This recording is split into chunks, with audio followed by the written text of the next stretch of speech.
ओम स्वस्ति न इंद्रो वृद्धसवाः स्वस्ति नः पूषा विश्ववेदाः स्वस्ति नः सारथो अरिष्टनेमि स्वस्ति नो बृहस्पति ददातु श्रीश्चते लक्ष्मी च पद्म्यां बहुरार्ते पार्श्वे नक्षत्राणि रूपमस्नो व्याप्तं मयसन्निखाणां मयिखाणा समलोकमयिखाणाम्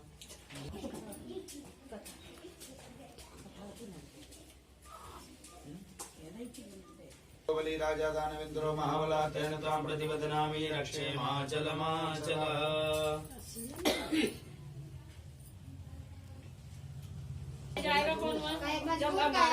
महामाया दिव्य तेज समन्विते दशदेवी श्रीकामते तेजो वृद्धिं कुरु स्वमे उल्टे पैर की 3 बार धरती में वाम पादः त्रिवारे ताड़ेत शांति बृहस्पतया शांति विश्वे देवाः शांति ब्रह्म शांति सर्वगुण शांति शांतिरेव शांति सामा शांतिरेति जतो यथा समीयसे ततो न अभयं कुरु सन्नः कुरु प्रजाभ्यो भयं नः पशुभ्यः सुशान्तिर्भवतु सर्वारिश्च सुशान्तिर्भवतु। हाथ में चावल ले लो, सीधे हाथ से छोड़ना। श्री आप हाथ लगा श्री महागणाधिपतये नमः लक्ष्मी नारायणाभ्यां नमः उमा महेश्वराभ्यां नमः वाणी गर्भाभ्यां नमः सचिपुंद्राभ्यां नमः इष्ट देवताभ्यो नमः कुल देवताभ्यो नमः ग्राम देवताभ्यो नमः स्थान देवताभ्यो नमः सर्वेभ्यो देवेभ्यो नमः सर्वेभ्यो तीर्थेभ्यो नमः एतत् पदांसि सत्यनारायण देव्यै नमः। हाथ जोड़कर प्रार्थना करेंगे। समोकस्य गदन्तस्य कपलोगजकण्ड लंबोदरस्य विघ्नो विघ्ननाशो विनायक धूम्रकेतुर्गणाध्यक्षो भालचन्द्रो गजानना द्वादशैतानि नामानि पठे चतुर्यादपि विद्यारम्भे विवाहे च प्रवेशे निर्गमे तथा संग्रामे संकटे च विघ्नेशस्य न जायते शुक्लाम्बरधरं देवं शशिवर्णं चतुर्भुजं प्रश्नवदनं ध्यायेत सर्वविघ्नोपशान्तये अविघ्नसिद्धार्थसिद्ध्यर्थं पूजितो यासुरासुरे सर्वविघ्नहरस्तस्मै गणाधिपतये नमः। सर्वमङ्गलमाङ्गल्ये शिवे सर्वार्थसाधिके शरण्ये त्र्यंबके गौरी नारायणी नमोस्तुते। बोले सच्चे दरबार की।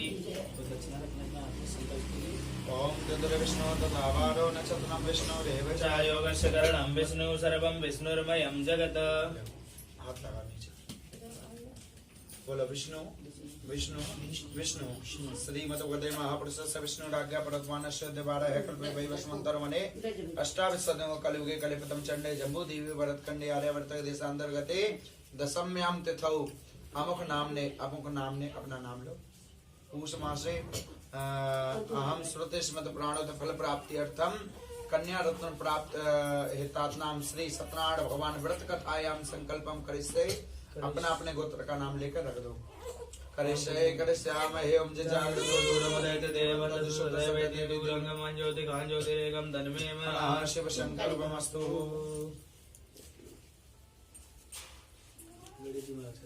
हरि ओम गणानां त्वा गणपतिं हवामहे प्रियाणां त्वा प्रियपतिं हवामहे निधीनां त्वा निधिपतिं हवामहे वसो मम अहं जानि गर्भधम्मा तुमजासि गर्भधम्मा अम्बे अम्बके बालिके नमानेति गचना सुखसुपतिकां कां पीलवासिनीं अहं पूर्वस्वागणे संपिकाभ्यां नमः आवाहयामि स्थापयामि ध्यायामि पूजयामि।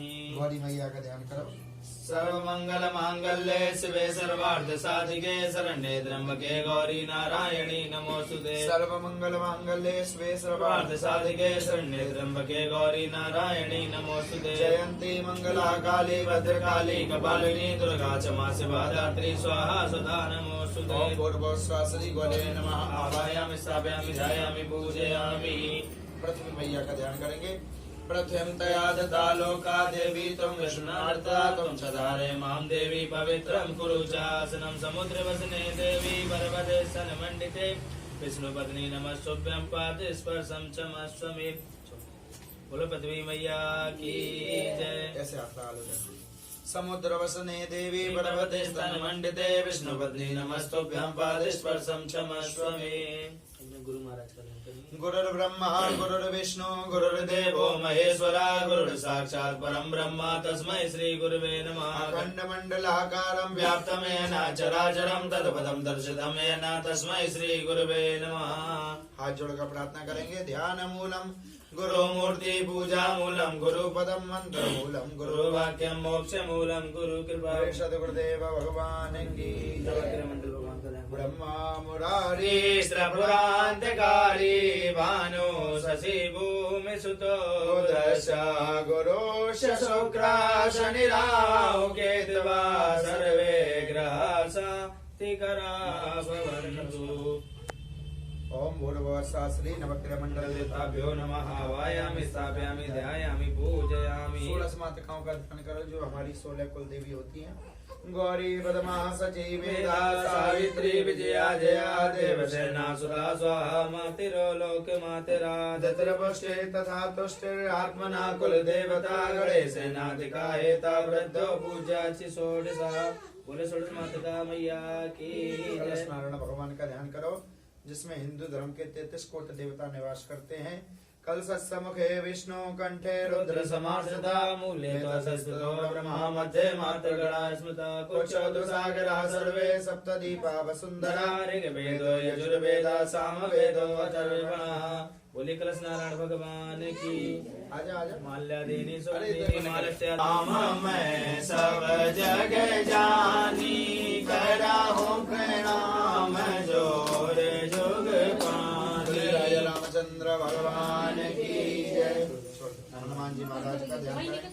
श्री गुरु चरण सरोज रज निज मन मुकुर सुधार वरनौ रघुवर विमल जसो जो दायक फलचार। बुद्धिहीन तनु जानिके सुमिरो पवन कुमार बल बुद्धि विद्या देहु मोहि हरौ कलेश विकार। हनुमान जी महाराज की जय। अपने पितृ देवताओं का ध्यान करो। तुम वैष्णवी शक्ति अनंत वीर्या विश्वास बीज परमासि माया सम्मोहितं देवी समासमेत त्वं वै प्रसन्ना भुव मोक्ति हेतु। पहले तुम उनको पूजो जिसने जन्म दिया दूध पिलाकर पाल पोस कर जिसने बड़ा किया। वही सच्चा भक्त है उनका जग में वही महान। माँ बाप की सेवा से बढ़कर नहीं कोई भगवान। मित्र देव भगवान की जय। 3 बार जल से आचमन जल से आचमन करो। ओम केशवाय नमः माधवाय नमः। पाद्यम समर्पयामि मुखे सुवाचनम जलम समर्पयामि। पंचामृत ले लो। पंचामृतं मया नीतं पयोदधिकृतं मधु सर्वरा समायुक्तं स्नानार्थं प्रतिगृह्यतामः।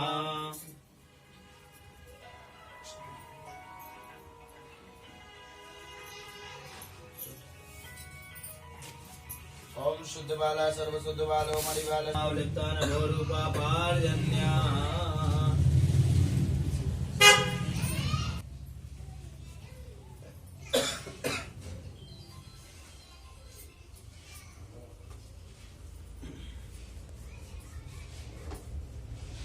प्रभो मयार्तानि पुष्पाणि पूजार्थं प्रतिगृह्यताम्। ठाकुर जी महाराज की जय। राधा रानी की जय। ओम सच्चिदानंद रूपाय विश्वोत्पत्त्यादि हेतवे तापत्रय विनाशाय श्री कृष्णाय वयं नमः। श्री राधा मेरी स्वामिनी मैं राधा तेरो दास। जन्म जन्म मोहि दीजियो वृंदावन में निवास। सब द्वार को छोड़ के मैं आयो तेरे द्वार। रस भानु की लाडली ने कमेरी और निहार। बरसाने की राधिका नंद गाम के श्याम। इनके चरण में करूं कोटि कोटि प्रेरणा। बिहारी लाल की ऐसे जल छोड़ दो। ओम नाभ्यासी दंतरिक्षं शीर्षणोदयो समुद्रतापदभ्यां भूमि दिशा श्रोतान् तथा लोकान् कल्यन्नः। मध्य मध्याचनं जलं समर्पयामि।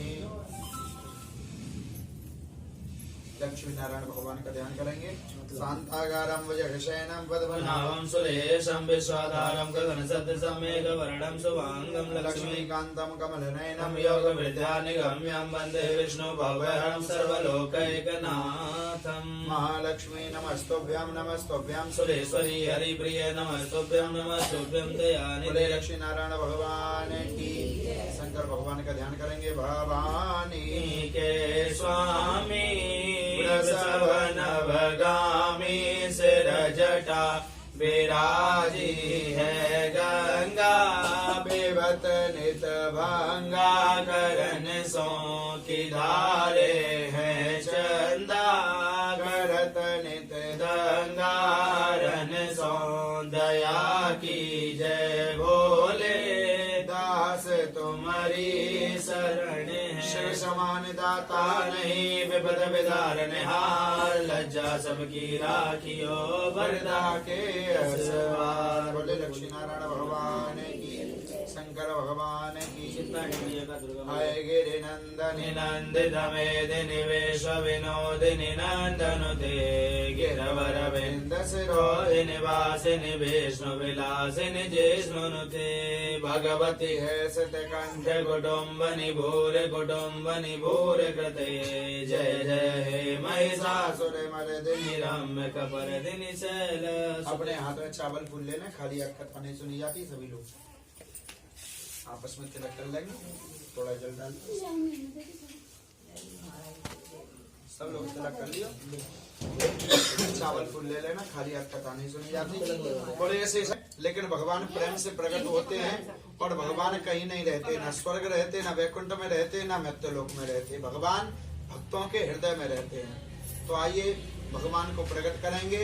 गोविंद जय जय गोपाल जय जय जय जय राधा रमण हरि गोविंद जय जय राधा रमण जय रुक्मणी की जय जय राधा की जय जय रुक्मणी की जय जय मोर मुकुट बंसी वाले की जय जय गोविंद जय जय गोपाल जय जय गोविंद जय जय गोपाल जय जय राधा रमण हरि गोविंद जय जय सत्यनारायण भगवान की जय।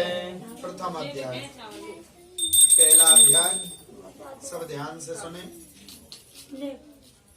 एक समय नैमी सारंग तीर्थ में श्री व्रत बतलाया।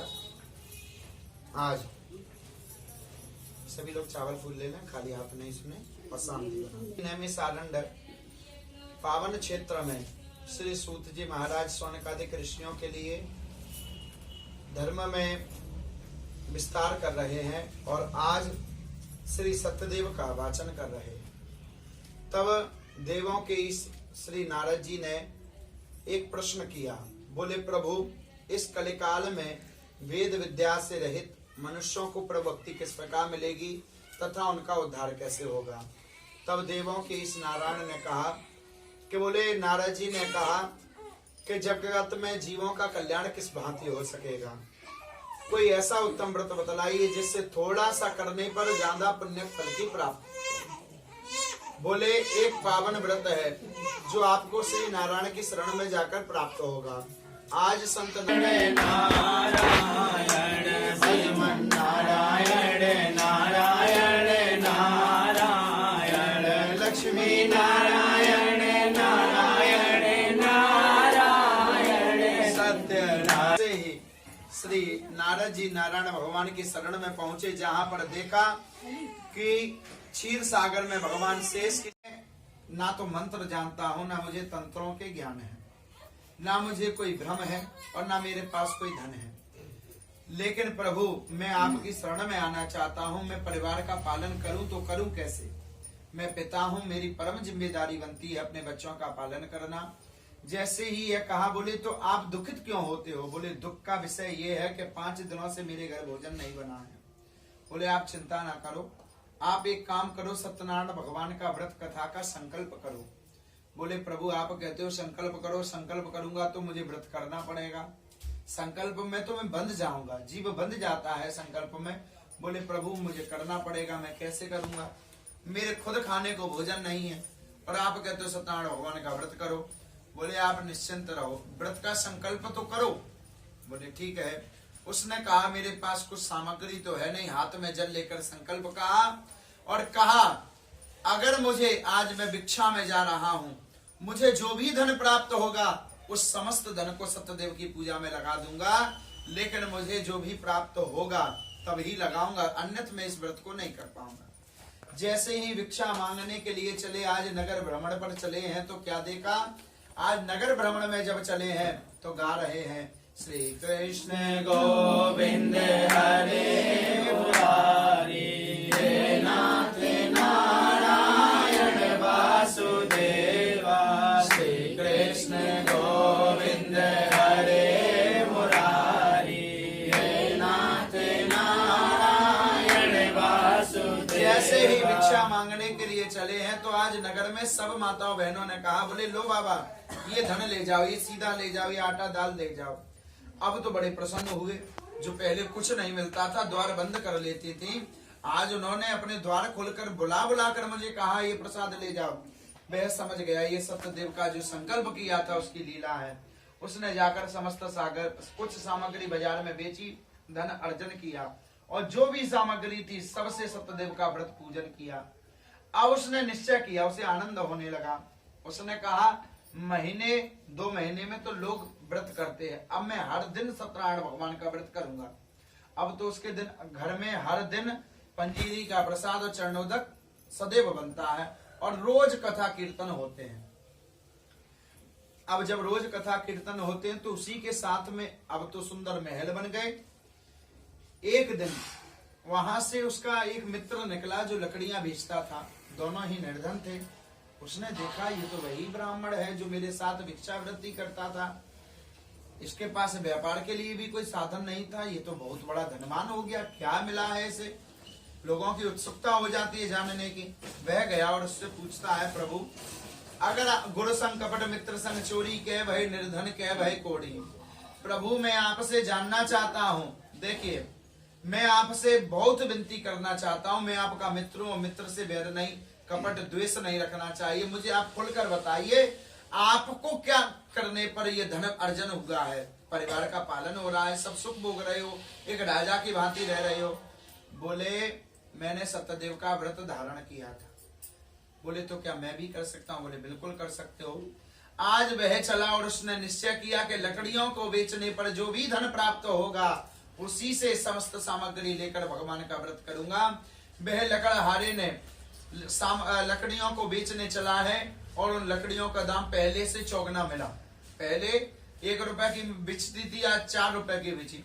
अब तो वो चला और जैसे ही चला उसने ले जाकर सत्यदेव का व्रत पूजन किया बंधु बांधवों के साथ और इस लोक में शुभ होकर वैकुंठ को प्राप्त हुआ। भगवान की जय। तीसरा अध्याय। श्री सूत जी महाराज कहते हैं सौनकादिक ऋषियों, एक उल्लामुख नाम का राजा है जो बड़ा सत्यव्रत और जितेंद्रिय है। एक दिन भद्रशिला नदी के तट पर ये व्रत कर रहा है। सत्यनारायण भगवान का बहुत बड़ा राजा है, लेकिन इसके घर संतान नहीं है। संतान प्राप्ति के लिए व्रत धारण किए है। राजा और रानी दोनों ही व्रत पूजन कर रहे हैं। जब उसने एक साधु नाम का वैश्य, वैश्यानी बनिया, साधु नाम के वैश्य ने वहां पर आकर देखा कि नौका को टिकाया और उसने देखा राजा रानी नदी के किनारे क्या कर रहे हैं, इनसे जाकर मिल लेता हूँ, परिचय कर लेता हूँ, कभी काम आते रहेंगे। जाकर पहुंचा, उसने दंडवत प्रणाम किया और राजा से कहता है राजन आप तो राजा हैं, आपके पास सर्वस्व धन है, फिर आप इस क्या कर रहे हैं? राजा कहता है मेरे पास सब कुछ है लेकिन मेरे पास संतान नहीं, और संतान नहीं है तो मुझे बहुत भारी कष्ट है। मेरे पास जो धन है उसका होगा क्या? मैं संतान प्राप्ति के लिए व्रत पूजन कर रहा हूँ। बोले तो राजन क्या इस व्रत के करने से संतान मिलती है? बोले अवश्य ही मिलती है। बोले राजन संतान तो हमारे भी नहीं है, अगर इस व्रत को करने से संतान हुई तो मैं भी इस व्रत को करूंगा। अब अपने घर को चला प्रसाद ग्रहण करने के उपरांत और अपनी स्त्री लीलावती से जाकर कहा कि देखो मैं एक संतान देने वाला व्रत समाचार सुनकर आया हूं और मैंने सुना है कि वो व्रत संतान देता है। लेकिन तो उसकी धर्मपत्नी ने, माता बहनों की आदत होती है, उसकी धर्मपत्नी ने कहा कि अभी से क्यों नहीं करते हो, शायद हो जाए। बोले नहीं, मैं बढ़िया हूं, मैं बुद्धि का प्रयोग करता हूं, अभी नहीं करूंगा, संतान हो जाएगी तब व्रत को करूंगा। भगवान से शर्त रखी, होगी तो ही करूंगा, अन्यथा नहीं करूंगा। बोले ठीक है। लेकिन प्रभु की कृपा हुई, संकल्प धारण किया तो जैसे ही उसके गर्भ फैल गया और 10वें महीने में उसको एक सुंदर कन्या का जन्म हुआ। तो उसकी धर्मपत्नी ने कहा कि प्रभु कन्या की प्राप्ति हुई है, हमारे घर संतान हुई है, अब तो इसका व्रत जो संकल्प किया था उसको करो। बोले अभी नहीं करूंगा, मैंने तो बेटा मांगा था, बेटी हुई है, मैं नहीं करूंगा। उसका नाम कलावती रखा। बोले अब पत्नी ने हटकी, बोले प्रभु कैसे भी हो जाए, आप व्रत करो, अन्यथा जाने क्या भोग भोगना पड़े। बोले नहीं, इसके विवाह के समय कर दूंगा, अभी चिंता मत कर, विवाह भी हो जाएगा थोड़ी दिनों में। बोले ठीक।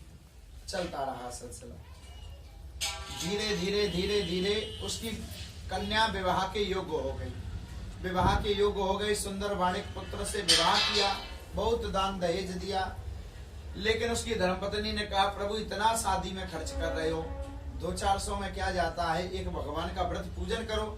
तब से ही प्रथा बनी, जब बच्चा होगा तो व्रत पूजा होगी और विवाह में भी व्रत कथा होगी। विवाह में पहले कराओ या बाद में, करानी जरूर पड़ेगी।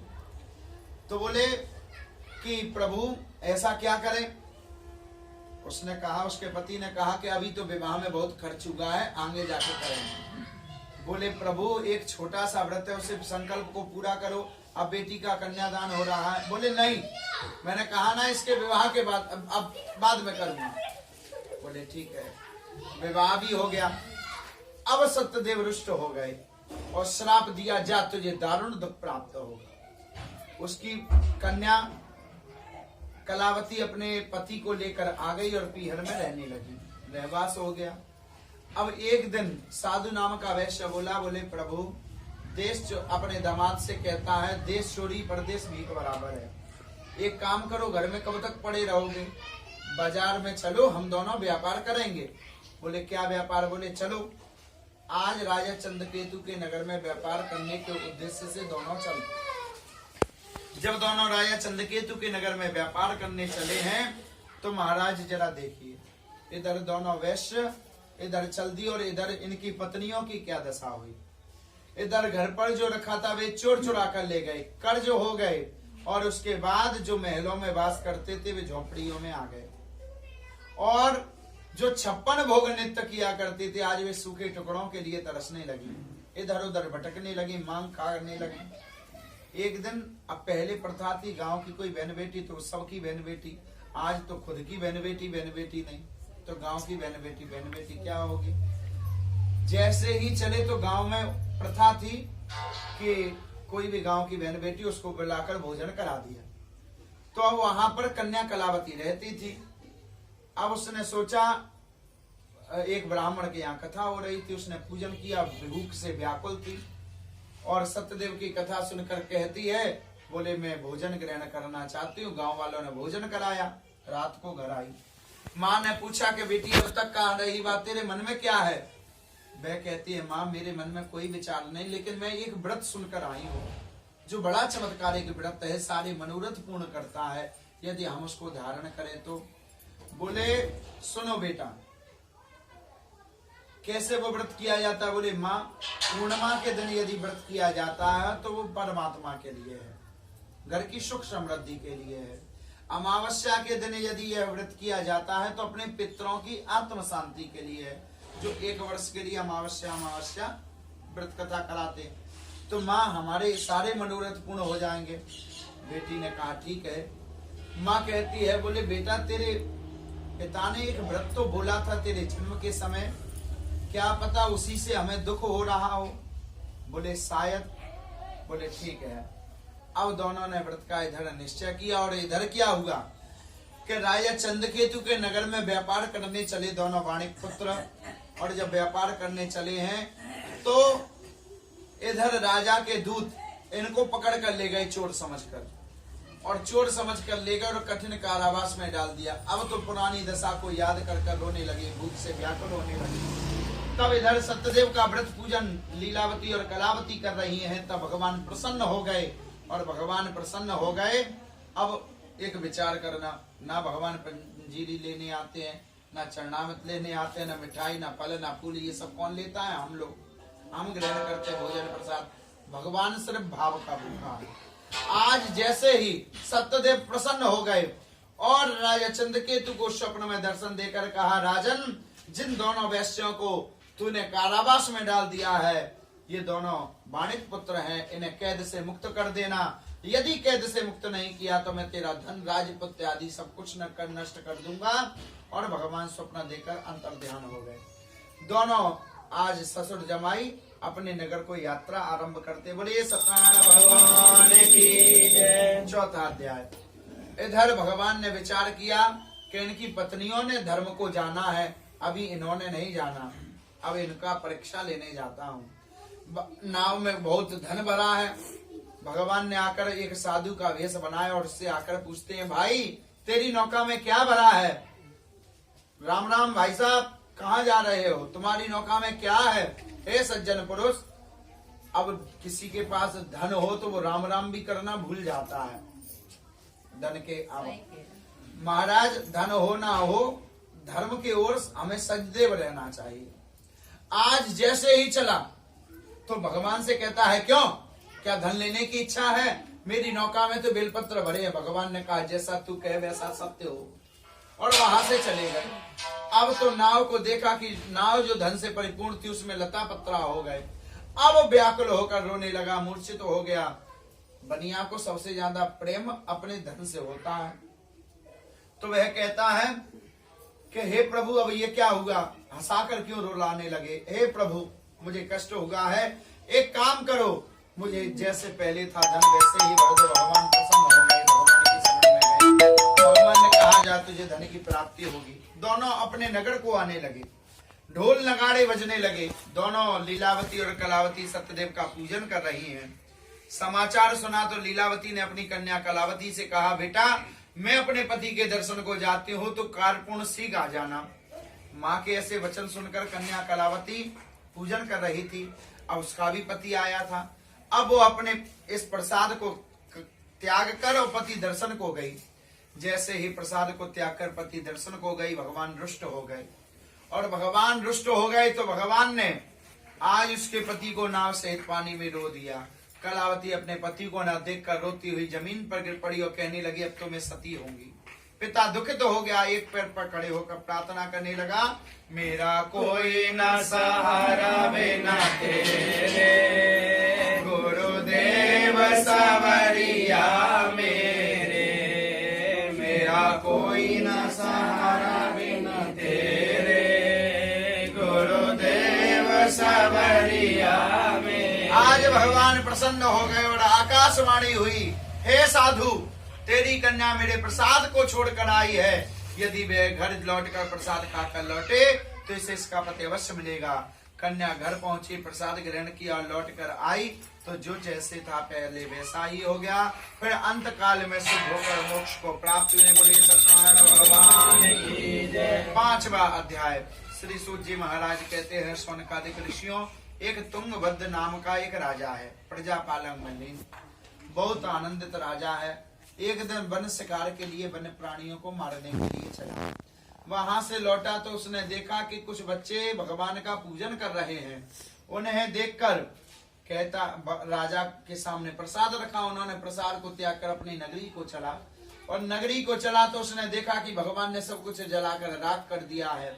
तब वह ग्वालों की शरण में गया और पुनः प्रसाद खाकर लौटा तो जो जैसे था पहले वैसा ही हो गया। अंत काल में शुभ होकर मोक्ष को प्राप्त हुआ। जिन्होंने इस परम दुर्लभ व्रत को किया है उसके दूसरे अंग का इतिहास कहूं तो सुनो। एक वृद्ध सतानंद नाम का ब्राह्मण सुदामा होकर मोक्ष की गति प्राप्त की, जिसकी द्वारकाधीश मित्र हुए। उल्लामुख नाम का राजा जो समुद्र के किनारे व्रत किया करता था, उस राजा ने मूढ़ध्वज बनकर अपने पुत्र को आड़े से चीरकर मोक्ष को प्राप्त किया। और साधु नाम के वैश्य ने वैकुंठ धाम प्राप्त किया। बोलिए सत्यनारायण भगवान की। छोड़ते हैं सभी लोग, छोड़ते हैं जो चावल फूटी है। तसला एक ईंट लग रही है।